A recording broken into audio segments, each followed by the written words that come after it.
Hey friends, welcome to the Invigorate Your Autoimmune Journey podcast. I'm the Invigorate founder and your co-host, Karin Wagner, and I'm joined by the amazing Chris Burton, DBATIS chaplain. Between Chris and I, we have more than 25 years of not only managing these diseases, but striving and thriving with these diseases. So come join us on these insightful but fun conversations as we're empowering each other together. Hey Chris, how's it going? I'm doing well, Karin. I hope everything is well with you. How are you doing? We've been good. I'm excited to get back into these insightful but fun conversations with you. There it is. We had folks waiting for a little bit, but it's good to be back and chatting with you as always. Absolutely. And today's topic is really fun and trending. I recently just heard about it, and so I'm curious if you've heard about it. And the comfort crisis. In this day and age, everything we have access to is at our fingertips. Right. The longest we have to wait is maybe an hour for food, and that's on the tail end. You might be getting a little hangry by that point. Oh, yeah. Right. Because we have access to everything, it is kind of created this ripple effect of modern day challenges. Yes. I think what you're saying is so important. And I think that this is really essentially the problem of our time. I think that we have lost the value of the process because we've made convenience a god of ours. And so it doesn't matter, for example, I'll use something that doesn't seem that important. It doesn't matter that, we know the best kind of butter is churned and takes time. And if you go to like Amish country, Pennsylvania or somewhere, you're going to get amazing butter. We say, oh, that takes too long. I'm too far away from Amish country, or maybe it's cost prohibitive if I live very far away from it. I'll just go with this, stick of generic butter that's at the store, no matter what the store is. We know that it's not going to be the best quality, but it saves us time. And we're willing to sacrifice quality, even to our own betterment. We're willing to sacrifice all those things just for something that's right there, rather than, wait the time, be a part of the process that can make it the best thing. I use an example that is really innocuous, but I think it runs through everything we do, including the much more serious things than a stick of butter. Absolutely. And that's an instance where you are choosing to skip over the work to get to the end result. I think we even also have situations where there's no work, there's not even an option to do the work. So, Right. for example, a top of mind one is these digital detoxes. So we're on our phones Yes. constantly and we're getting rewards. Our dopamine is releasing just by scrolling. But you can't add work to scrolling through your phone. So you're No. getting the rewards without doing anything whatsoever. Right. And conversely, it's funny you're saying this because I saw a meme talking about, your phone. I saw a meme just this morning that was saying, criticizing, parents now to going on the road trip. Like, oh, my kid, they need their iPad. They need this. We got to put a movie on, all these different things to entertain. And the person who made the meme was reflecting on when they were in the back seat, all they had to do was, cheer for their favorite raindrop that was falling down the window. And boredom is a gift, especially for children. It's a gift. It's not something where, if you're a parent or a guardian, you should serve as a cruise director. Here's the next activity. Here's the next activity. And I think because adults don't want to be bored either, and they don't value stillness, they don't value mindfulness or meditation, or just the pursuit of inner peace, we're overstimulating ourselves. Something always has to be playing. We always have to be scrolling, and we're losing a sense of what it means to be truly human, what it means to be a full person as a result. And to that point, us as adults, because we can't sit still, we're cramming our schedules full or reaching for our phones, doing everything to fill every last minute of our day. And what I realized when it used to absolutely be like that, and when I was in corporate world and just trying to get all the things done, once I stopped, I was like, I am feeling so anxious. Like, I feel like I'm gonna crawl out of my skin. What is wrong Yeah, with me? It's like, because I wasn't used to just like being a person and just staying right. put for more than a few minutes, which is crazy. Yeah, yeah, it's really like that. It's really, really like that. I think about just the sense of almost self-loathing that can develop, especially if you're in a corporate space or just any space that's very I think about like the way it's described on job descriptions, a fast-paced work environment. You know, that means you are not leaving work at 4 o'clock. That's all that means. And I think about what we lose because we think we have to stay productive perpetually.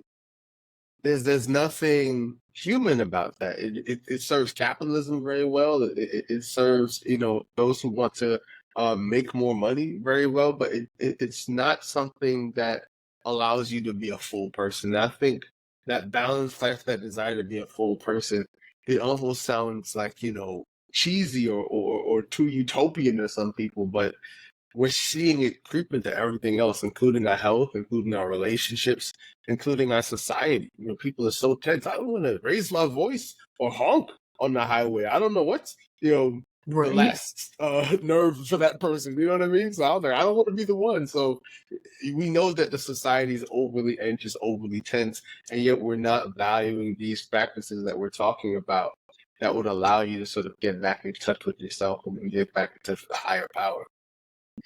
Yeah, and you mentioned that when we are running ragged like that, we're feeling like we're productive, but in reality, we're declining because we're Yeah. not taking that time for ourselves to reset, recharge. Our bodies and our minds just aren't in a place to be able to be constantly going. You need that rest and time to reflect and just kind of breathe. Hmm. Yeah, yeah, it's really, you know, it's why like I enjoy uh the structure of a day, and allowing yourself to have a good structure for you know, your wake up times and like and what do you do. But a part of that structure has to be what I call landing the plane, right? So for my example, if I have to, you know, let's say we're recording a podcast or I'm on a panel or, you know, there's something where I'm facilitating and it's closer to the end of the day, like let's say start 7 p.m., 8 p.m. I know that I, as an extrovert, get like wired and fired up. And I'm just so excited, just like, you know, from the stimulation of conversation with other people, just being around other people, that I am going to need at least an hour to wind down. So for me, that might be watching a funny and familiar sitcom, maybe from the 90s, or playing a video game, or even just reading a book or listening to some jazz like Dizzy Gillespie or something. Like, I need something that's going to help me land the plane. And I don't know how well people are doing in general about landing the plane in their own lives. It feels like we're just in the air until you run out of gas and then drop out the sky. And you literally just drop out of the sky. Yeah, yeah. No, no descent. It's just plummet. Right. Yeah. We talk about our day to day and making sure that you set your day up well and end it well. I Mm. think it's really important to make sure that throughout the day you're checking in. Hmm. One thing that I read was that we as humans or Americans on Yeah. average spend 90% of our time inside. Yeah. So that's 21 plus hours a day. Oh, And just the lack of fresh air and sunlight, that's got to right. mentally get to you after a while. No, I mean, there's a reason why, you know, solitary confinement and house arrest are punishments. You know what I mean? Yeah. There's a reason. Like, like it's not a reward to be inside all day. That's not a reward, you know? And I will see folks come up on my Instagram, like For You page that practice things like grounding, where you're barefoot touching grass, and I know it's become like a popular insult online to tell someone go touch some grass, but no, seriously, please go touch some grass. Like this is not good. 21.6 hours inside, there's someone living in Antarctica doing experiments who's getting more outdoor time than Right. the average American. It is a problem. That's really a problem. Well, and inside it's like we're heating and cooling our houses or our office spaces. So if you think Mhm. about it, our bodies are probably always in or close to always being in like 70-ish degree temperatures. Right. So by getting outside, it actually doesn't fully shock your system, but it just gives you a little bit of a wake up call. Be like, oh, Hmm. okay, I'm not in this completely steady state all the time. And that's good Yeah. for you and your system. Absolutely. Absolutely. I think about when we all had to be inside with quarantine, how much of a premium I placed on being outside. At the time during quarantine, I was living on Long Island, and I was so thankful I could just go outside and just like touch a tree. Just breathe deeply. And I think even if you find yourself in a more urban location, just take a walk down the street. Like do what you can to make sure that you're spending some time outside, and get out of the concrete jungle once in a while, and visit someplace. It can be a beach, it can be mountains, whatever your jam is, the woods. Just make sure you spend some time outside. I think it benefits your health, it benefits your spiritual life, and it benefits your mind. The simplest thing of going for a 10-minute walk outside can help every aspect of your life. It's No amazing how question. something so simple and little Right. can have such a big effect. Absolute. Absolute. Because think about how much this is tied to, you know, going back, I'm stuck on the 21.6. How some of that time of the remaining hours, goes at 2.4 hours, is you in your car. Americans, we're very much like, if we're not inside the home, we're inside of our car. And if you're not really spending that time just like walking around, or just being outside, if you have mobility issues, it comes at a great detriment to us. And I don't think we fully appreciate it because it just seems so normal to, work in an office if that's what you have to do, and then get in your car and drive 30 minutes, hour, however long it takes. And you just go right back into the house and until tomorrow morning. It's just not a healthy pattern yet. It's not, and I think that's why we have to be, even for me, you have to be very intentional about getting outside. I can't believe how challenging it's been for me to actually just walk out the door and go for Yeah, a yeah, walk. yeah. But it's in the beginning, it's like I really have to make a conscious effort to do that. Who that? And I think that is what goes back to the comfort crisis. We're just Right. in our elements going through the day to day, and we really have to make a conscious effort to separate ourselves from some of these conveniences that we have. Mm-hmm. That's the truth. When I hear the comfort crisis, I think about the adage about how cyclical time is, in the sense that, difficult times make strong people, but strong people make good times, but then good times make weak people, and weak people make tough times. Just thinking about, if we're so stuck on comfort becomes like our chief aim. We're not going to be producing our best. We're not going to be able, we won't have the ability to produce our best because all we know is comfort and convenience. It's to our overall detriment. Yeah, and it goes back what you were saying earlier, your story about the butter. So we've Mm, completely lost the appreciation for hard work and actually doing work before we get into this state of comfort. And because right. of that, we've lost our just appreciation for what it means to be human because we are meant Right. to continue to strive and grow. And that's why we face so many challenges. It's like we would be bored out of our minds if we were living in utopia, and we would create our own Oh, problems. yeah, yeah. And think about what that says. The fact that things could be going perfectly, like optimal, running exactly the way it should, and that would inspire boredom. We would take that as a problem. Like it'd be a problem that things were perfect. That to me says that there's some sort of inability to be satisfied. Like that is just to be something that's like no matter how much you provide and love for that person, there's like a hole in the cup. You know what I mean? Yeah, Something's wrong. for sure.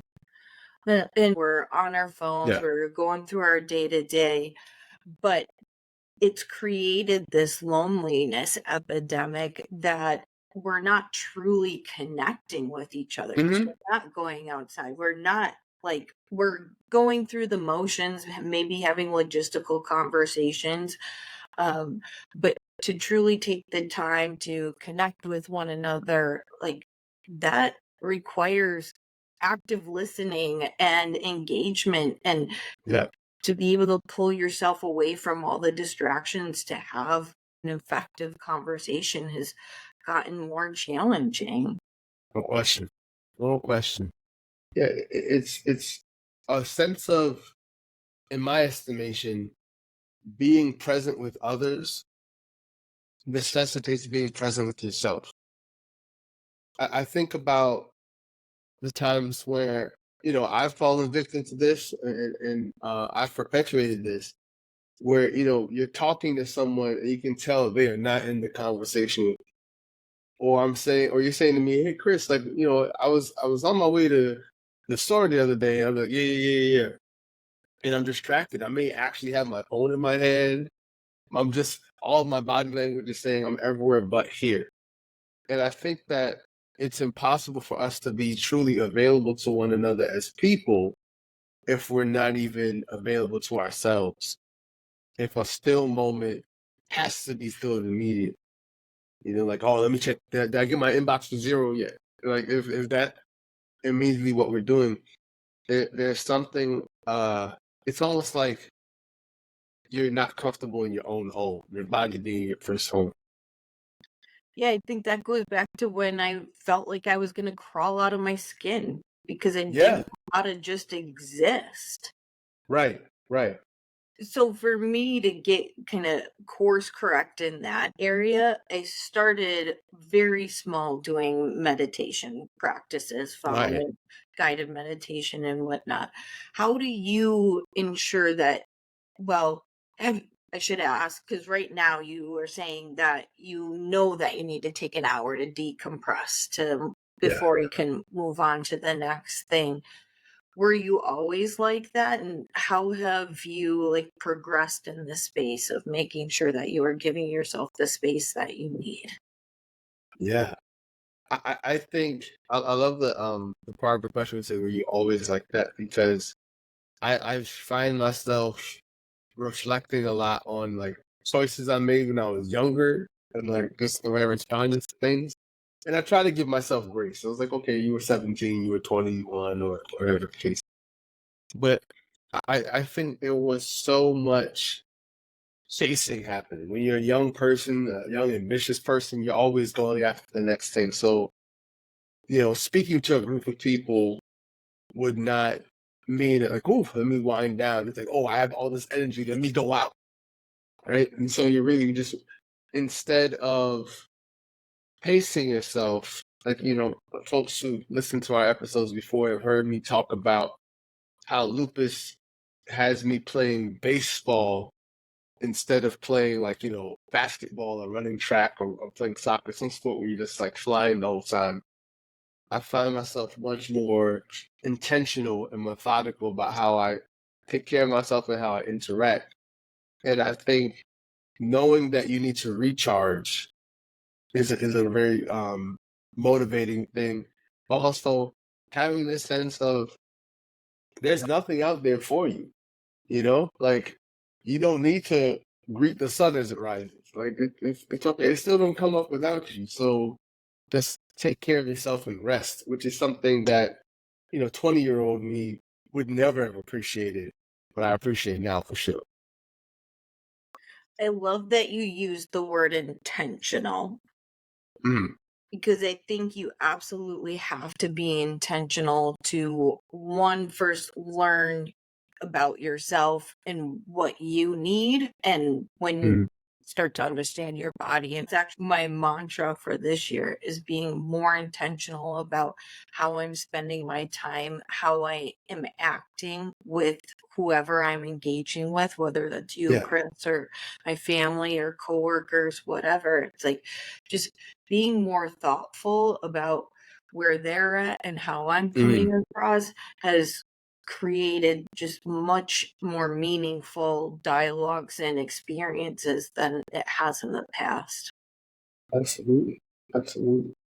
Yeah, because it really it gives it a greater sense of meaning. And I think this is really important to note because as we get older, we start to realize how those interactions like are truly valuable, right? Like, when you're a child or a teenager and, your parents are like, well, we're going to see your cousin or we're going to see your aunt or your grandson or whatever. There's kind of a sense like you don't fully appreciate unless there's been some sort of traumatic or um extreme circumstances. You don't really appreciate how valuable and how precious that is, right? You're just like, oh, I haven't gonna see grandma again. Okay, saw grandma Tuesday. I won't see grandma again. And you don't fully appreciate that one day you may want to see grandma, but grandma's not there, or you may want to see your cousin, but your cousin moved overseas, or whatever the case is. And I think when we take care of ourselves well, it allows, to your point, not just like the valuable nature of it, but you're able to like make sure that you're giving it your best. And what the best represents in this instance is being fully present and really, being there in that interaction rather than just, that interaction just being one of the stops along the way. Because everyone can tell when they don't have a person's attention, no matter what the conversation. You can tell when a person is like everywhere but there. Yeah. And you're not even getting more for yourself, but you're giving more. And so it's everyone's winning in that Right. situation. Absolutely. Absolutely. With these things, they seem like small things in Hmm. silo. Whether Right. you're getting time outside, whether you're eating clean food, whether you have a That part. mindful meditation practice, they Hmm. seem small, but aggregated, if we're not being mindful of any of these things, it all starts to bubble up. The awesome example of the plane just falling out of the sky. Yeah, right, right. Right. And so I think to make sure that we're running optimally and flying where we need to be, we really have to make a conscious effort of looking at each of these things. Hmm.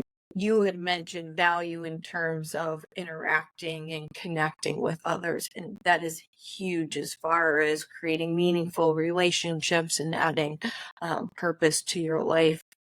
On the other side of it, I think, as we think about how hard it is for me to get out and go for a walk or Hmm. do grounding or whatever, the benefit of having an autoimmune disease is that it kind of forces you to pay attention to these other things that wouldn't be so obvious to others. Right.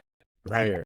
And by having such a sensitivity to just our health in general, whether it's Hmm. food and stress and all of it, it's these are tools that can help our situations, even though it's not like swallow these meds.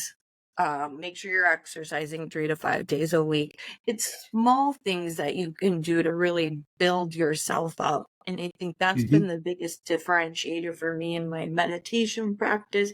I'm not all in, I'm not doing hours on end, but Right. 10 minutes a couple of times a day, like that has been massive for my Hmm. anxiety and just stress in general. So I think my point is that even though these can seem silly in small doses, they do have compounding beneficial effects.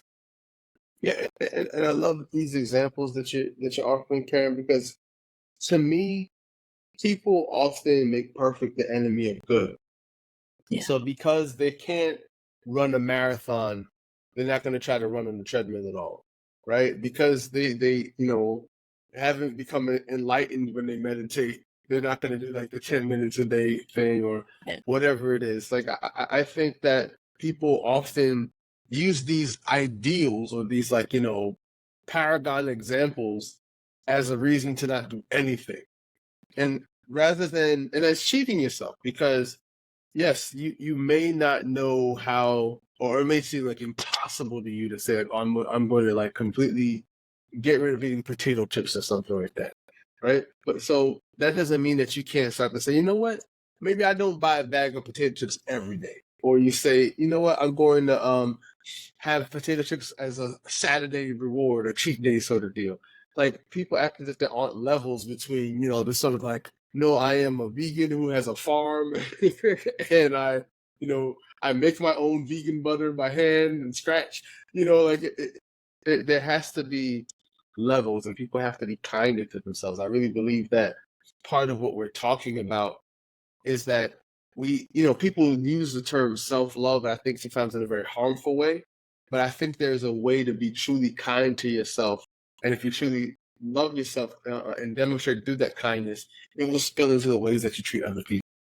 Yeah. Is all or nothing and taking a one step or 1% better approach. That is a great way to ease yourself into it and start to get used to having to do the work. Because it's like Right. you're not going to be able to start out running a marathon or even a No. 5K. It's like maybe Right. you can make it down to the end of the street and back. But That's a win. that's a win, and it's still work. You're still doing the work. Yeah. You get much Absolutely. more benefit health and physical wise after that than staying home and deciding that you can't do anything. No question. No question. I think about even a shift I've made. I enjoy working out. And this is a shift I made in my self-talk.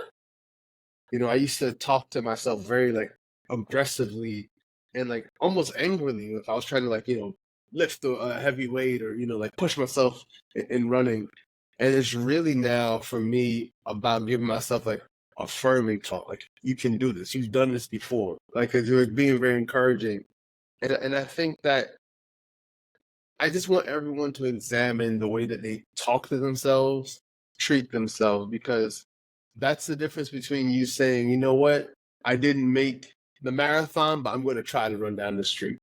Because you have to give yourself the confidence to say small things count. That it's not as if you being able to run down the street means nothing. You being able to run down the street might mean that you can run a couple of blocks, which might mean you can run a mile or two. And things can progress if you stick with it and have the discipline and tenacity to say, I won't let this thing beat me. But it's really, in my estimation, it connects back to our self-talk, which ultimately connects back to what was poured into us. But we have an opportunity to help reverse some of that by really actively and radically being kind to ourselves. Yeah.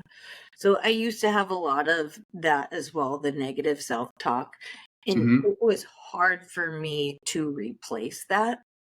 Yeah.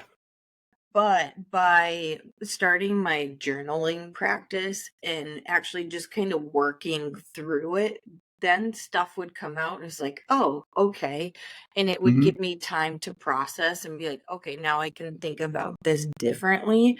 And then Yeah. you don't have to continue to keep doing the journal, but like once it can help you gain those insights when because you're literally in your own head and sometimes it can be Mm-hmm. hard to decipher what's what when you're kind of spinning. Absolutely. Absolutely. Yeah, yeah. Something, and it sounds like something that, like, you know, almost like little kids playing freeze tag. You have to have base, right? Like, so what's your home base? And that's what it sounds like you're able to produce for yourself as a sense of home base. Why everything wants to spin. You're like, oh no, no. let me find my chair. This is my chair where I don't spin anymore, you know? Yeah. I also came across a really interesting story and tip for this is you Okay. can either like do tallies. It has to be some sort of physical action. Yes. So you even Mm-hmm. have like small cups and you could fill it with change. And Mm-hmm. every time you catch yourself with a negative thought, you pull one out and put it in the negative bucket, and then you have the Mm-hmm. positive one, and vice versa. And Mm-hmm. so it just the action helps reinforce reminding how you're thinking about yourself and talking to yourself. Totally. Totally. That's And, kind and of I know, I think it's very cool. I think it's cool because it also helps you get towards the point of doing things that, you know, a year ago, a couple of years ago, even a few months ago, you'd have thought was impossible. All based on you really, really emphasizing this practice that you're talking about. I think um people have underestimated what they're capable of. Right? And I think if people really were made more confident in themselves and confident in one another, we could do something really special as people. I love that you bring this up because fear of failure is a huge issue when it comes to the comfort crisis. Right, right. Like, people don't want to take chances because we have everything at our fingertips. We don't want to. And the fear of social rejection or any sort Mm-hmm. of negativity can have a crippling effect that we're like, okay, we're not going to take action. And that's a whole nother downward spiral that you can go down. Yeah, absolutely, absolutely, absolutely, absolutely, absolutely. Um, I think, you know, and this is part of my theology, but I really do believe that there are two distinct lenses that people employ in life, like one of scarcity or one of abundance. So you could have an idea, let's say you had an idea for invigorate, and someone could say to you, "Oh, but that could never work." Like immediately, as soon as you come into the room excited with the idea, guess what? I just realized you can. Like, I have an idea. I want to do blah blah blah. And before you could ever really fully get out the whole vision that you had, it's like, you know, like you know, the birthday at the seams of this vision, the person just hits you with, "Oh, but this is why it can't happen," and someone else is already doing that. They're doing it really well, and all these reasons, and it just like deflates you until you just turn into like a raisin. And we think of that in the general society as like, you know, being wise or being like, you know, savvy, like it's like not politically, but just like, you know, generally conservative, like, oh wow, like this person doesn't just like waste their opportunity, they're thinking smart. But to me, an abundance mindset of listening to your idea and saying, "Oh, that reminds me of this," but with your take on it, it should become this. Like I think hearing an idea that's special and adding affirmation to it, helping them shape it so it can be ready for the world, that to me is an abundance mindset. Yeah. No one's made an airplane before. We didn't even have the word for it. No one's traveled by air. But at some point, people were audacious enough and had enough of an abundance mindset to say, you know what, we can do this. And guess what? Before they did it, they failed. They failed a lot. They failed more than they succeeded because they only needed to succeed one time. And I think people need to get past that fear of failure. No one's going to come yank you off the stage like the Apollo, right? Like this is something where if you really believe that this is something you have to do, at least try. You don't want to live a life of regret saying you never tried it, you know? I think a big part of that failure stems from social media. We're Mm-hmm. starting to measure our self-worth based on the likes and the interactions that we get, but we're not seeing the failures behind the scenes. And the story has been lost, and just seeing the images can easily take you to a place that's not bright and where you should be. Agreed. People forget that social media is a highlight reel, Yeah. right? Like I'm not posting necessarily, you know, my failures. I'm not necessarily posting all the times I got humiliated. But I will post that, you know, things couldn't be better. And if you're looking at that, And that's your whole basis of it, especially if you're comparing yourself to people you don't even know. Like you have no context for, we're losing out, you know? And I think that comparison mindset is a lot like the scarcity mindset because Yeah. you're not having whatever whoever has that you're Hmm. comparing yourself to. Right. I'll never be like them, whatever the attribute is. You just feel defeated. You don't say kind things to yourself. You don't feel kind towards yourself because you are comparing yourself to that person. Yeah, but it's like, no, you won't ever be that person because you're you and you're doing you. Right, right. Like Beyonce is incredible. Beyonce can never be me. You know what I mean? Like, Right. and I can never be Beyonce. That's all right. It's fine. For You know? sure. Yeah. But going back to your Invigorate example and tying it to social media, we're a startup, so the likes and metrics on social aren't huge. Yeah. Could easily get caught up on that.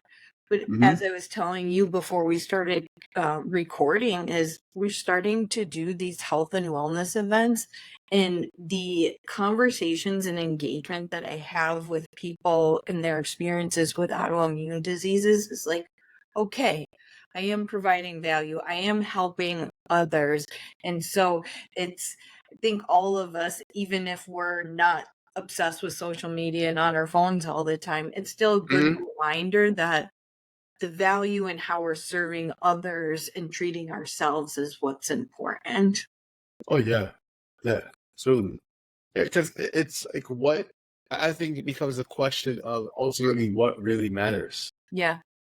You know, like you could have a post on Instagram that made, 400,000 likes and like, whoa, like we've never had this many likes, but what are you going to do with that? Can you go to any bank and say I have 400,000 likes? Or like how are you going to turn that into something? And conversely, you can do a lot of things without a whole lot of likes, and it's going to be okay. Yeah. Chris, what are you actively working on that you're trying to stay out of the comfort crisis on? Ooh, I love that. So the number one thing in that regard is I'm working on a book. And I really am embracing the process. I got my first rejection letter from a press a couple of months ago, and they wrote it so nicely. I saved it. I said, you know what? If you're gonna get rejected like this. And it was just such a beautiful way of expressing their hopes for what I was working on, but that it wasn't a good time for their schedule. But just being able to take something like from an outline and just have, putting words onto a paper and then changing those words and then being like, hey, what do you think about this? And then like, oh, what about that? It's the whole process of it that if I didn't embrace that, let's say, for whatever reason, I just put this whole book into like I just go to like Chat GPT or something and say, write me a 300-page book on blah blah blah. I don't think that'd feel very satisfying in a way that I'm sure once this book is published and people are able to like hold it in their hands, it would be very satisfying to be at that. So I'm embracing that process right now. One, that's amazing. Two, if you did do the Chat GPT, you would have skipped over the work and just Oh, got you would have missed out on all the reward. can you imagine all the rewards in the work? All of it. All of it. All of it's in the work. Yeah. So do That'd be you cool. specifically carve out time in your day to make sure you have time for this process? Yeah, I've been doing a very fun thing where on my desktop, it's a large screen, so I put like Hulu or some sort of like platform on one side of the screen, and then my writing on the other side. And so I'll just watch like my favorite movies while I'm working. Like the other week, I watched Heat with Al Pacino and Robert De Niro. I didn't see the movie in so long. I was like, I forgot how much I love this movie. Like the good old heist. And I was like, this movie's so much fun. I That's a mean, blast from the past for sure. right. That's what I'm saying. Yeah, I'm not watching new movies on this. I'm only going back to like, oh man, I want like, how many movies have Pacino and De Niro did together? I want to see one of those, and that's why I just watch Heat. And I think it's allowing me to, you know, do something I enjoy while also I'm in this process of creating something that I really hope will be enjoyable, you know? Yeah. I was gonna ask, how can you write and watch movies, but it's movies you've already seen and you kind of know. Yeah. Yeah. Yeah, I know the beats of it, right? It's not. Yeah, that's the thing. That's why I can't be like, oh, I'm watching Dune 2 while I'm writing. No, I can't do that. I need to. It needs to be something where like play the hits, and I know where this is going. It's almost like a comfort, even though like no, he's a rough movie, but at the same time, just knowing like okay, I know where this is going. I just kind of just want to have it on as a muse, and then I go back to what I'm doing. So you bring up an interesting point though, and I think a great tip for people who are trying to do something. I Hmm. think if you compare it with something you really enjoy, whether it's listening to a podcast on a walk Hmm. and or maybe adding an extra reward at the end of it, that can be huge incentive to get you Oh into yeah, whatever process that you need to get into. absolutely, absolutely. Yeah, I think people think too often that work has to be suffering. You know what I mean? Yeah. Like I have found so much joy in doing the difficult work, you know, whether it be, you know, like physical, you're trying to, you know, get stronger or faster, or, you know, you're trying to solve a particular problem. I think if you use a lens of joy, which to me isn't the same thing as happiness, but a lens of joy, it allows you to see the greater picture of it and say, okay, we can get through this. Like to me, joy is the fuel we need to endure. And then happiness is like a little cupcake at the end of the road, but like, you know, you can't live off the cupcake. You know, you guys keep going. Yeah, and I think there is enjoyment about going through the process and knowing that you're pushing yourself and that you're growing. I Hmm. read the other day that it's a good sign when you're frustrated and irritated about when you're trying to learn something new be- Yes. because it means you're on the brink of actually figuring it out. Right, right, And right. there's enjoyment in that. And now when I'm doing stuff that I'm like, man, this is really hard and irritating, I'm Hmm. over it. It's like, okay, I'm close. Like I gotta be close, Yeah, And it, right. it brings joy to the whole process and leaning into it. No question, but Karen, think about how many people quit before they get to that final part that you're talking about. You know, they're learning an instrument, they're learning a new language, whatever the challenge is, and before they get to the part that you're just describing, the other side of the mountain, they're just like, ah, I can't do it. It's almost like it's that self talk. You Yeah. know? Yeah.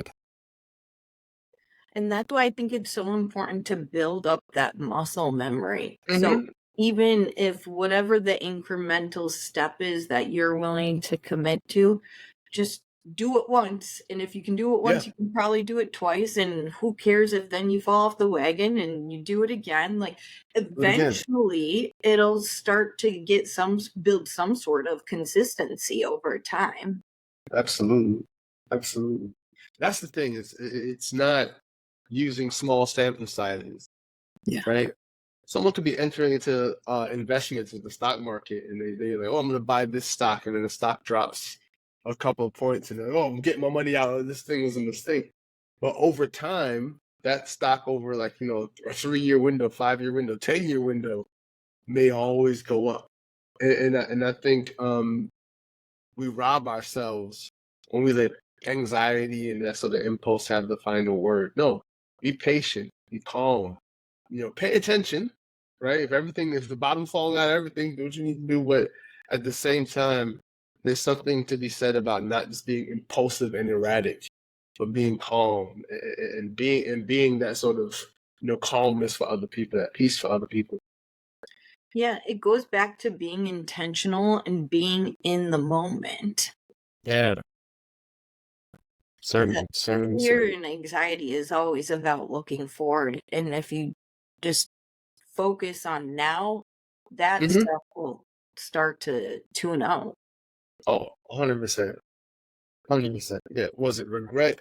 keeps you trapped in the past. Anxiety keeps you trapped in the future. But Yeah. the present is a gift, Yeah. One last tip that I want to share, and I'm curious Mm. your thoughts on it, is as humans, we tend to just add stuff to fix the problem. Oh, I got to go outside more. I got to do more of this, more of this. But when we're constantly adding, it can be overwhelming and it can Hmm. bury us.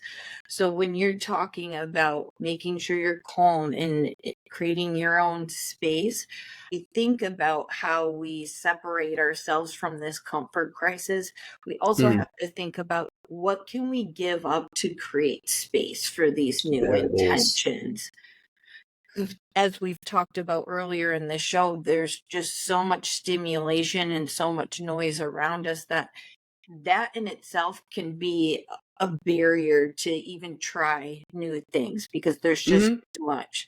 So really taking that time to reflect internally about how am I spending my time? Do I really need to be doing all this? What can I do to create that space for healthier changes? Yeah, I love that because I think without the strategies you're emphasizing, the thing that's supposed to help you can become another burden, Yeah. right? And so, it may be healthy for you to say, I'm going to lift weights after work. But if you're not taking something away, then lifting weights after work is going to become another burden, right? So it can't be.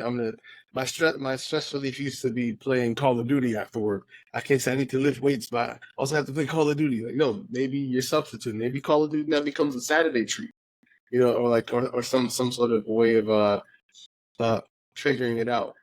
I very much believe it's important to try to streamline your life as best as you can. Yeah.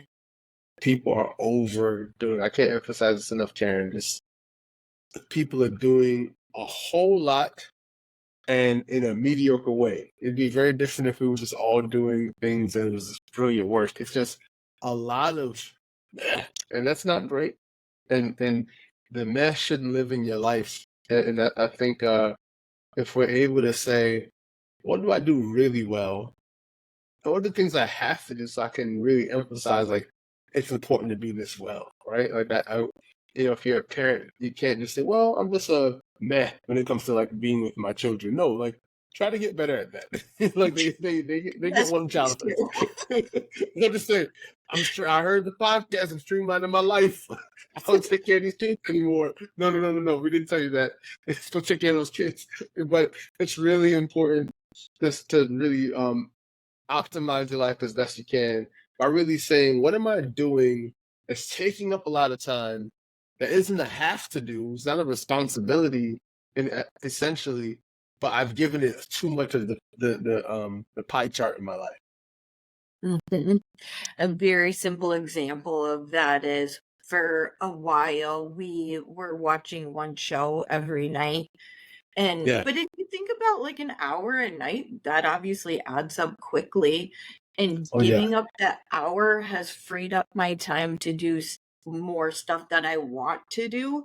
And Can't at imagine, first it's right? like, oh man, I want to watch my favorite show. Well, then I Hmm. started watching my favorite show while I was biking, going back to Right. how backing, right? And figuring out how to fit it in. So I love the streamlining because and you can't do it all at once. I feel like you have to make small single optimizations. Be like, okay, I'm gonna do this, and then Yes. all of a sudden you get to a place where it's like, this is amazing. Hmm. That's really it. It's because you're less burdened. You almost what was it? Erica Badu had that song about bag lady, you gonna hurt your back carrying all them bags like that. It's like we're walking down life with 25 giant bags on us. Like we weren't meant to live this way. This was not the intention. This was not the plan. So lay down some of those bags. Save your back, save your knees. Like you have to take care of ourselves. Okay, so next episode is going to be about how to streamline your life. There it is. There it is. These episodes flow into each other, y'all. So here we go. Streamline your Mhm. life. I'm here for it. All optimization tips and tricks. There it is. Chris, thank you for being here. This was such a fun, interesting conversation about the comfort crisis. Yes, yes. Thank you for putting it together as always. Thank you. Yeah, and for all of you who are listening, thank you for joining us. Please drop us a comment of what you're trying to break free of in the comfort crisis and any Yes, optimization tips you have on streamlining. We're excited to have you here and come back again. Thanks, Chris. absolutely. Take care, everyone.